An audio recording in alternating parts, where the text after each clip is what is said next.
Chapter 3: Universal Organization and Administration. Let me begin by pointing out that the creation we live in is not young. In fact, it is presently in its last cycle of existence.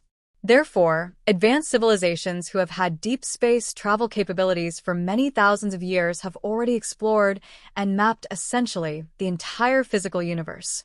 Additionally, people with spiritual talents have traveled throughout the various other planes of existence and have more or less mapped them too.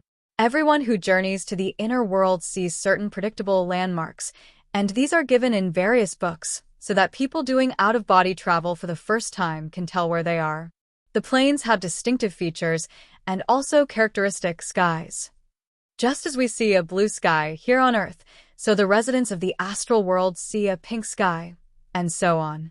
For the purpose of mutual assistance, organizations have come into existence and have, over time, become accepted by the advanced civilizations as legitimate.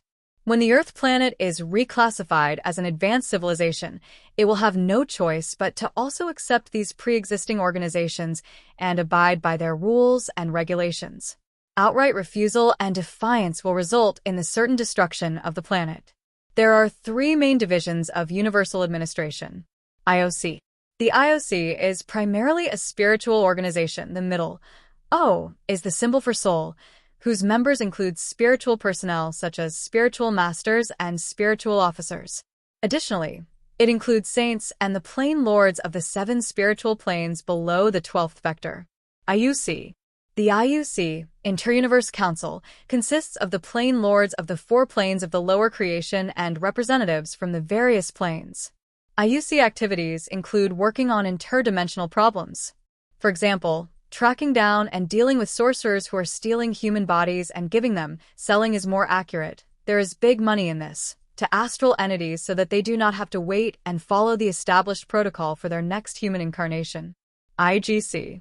The IGC, Intergalactic Council, is the organization which is most relevant to the Earth at the present time.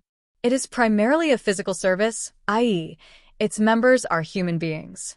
All advanced cultures have representatives in the IGC, and when the Earth is reclassified, it too can have active members, and Earth people may also participate in various IGC activities such as observer teams who go, quietly, to undeveloped planets and civilizations just to look around. Observer teams provide the citizens of advanced worlds with an opportunity to look back and see how their culture was countless centuries ago. Therefore, their equivalent of social work and psychology students can gain first-hand knowledge of what the past was most likely like.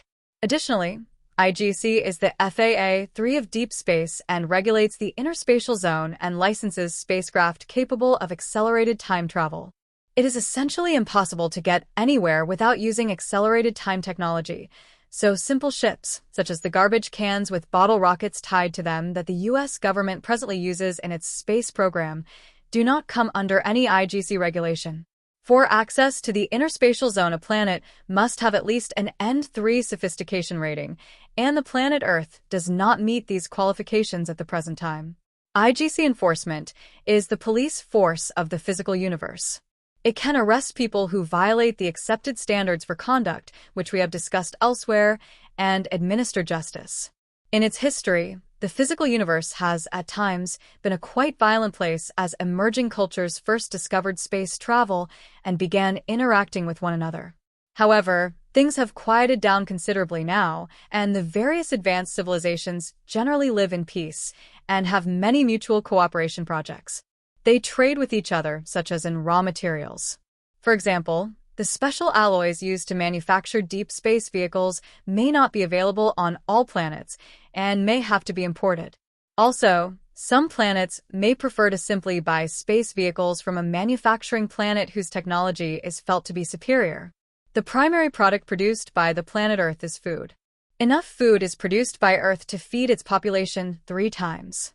Consequently, the role of the IGC is really not that of a heavy-handed enforcer, but more that of a central clearinghouse or point of coordination for the activities of the advanced civilizations.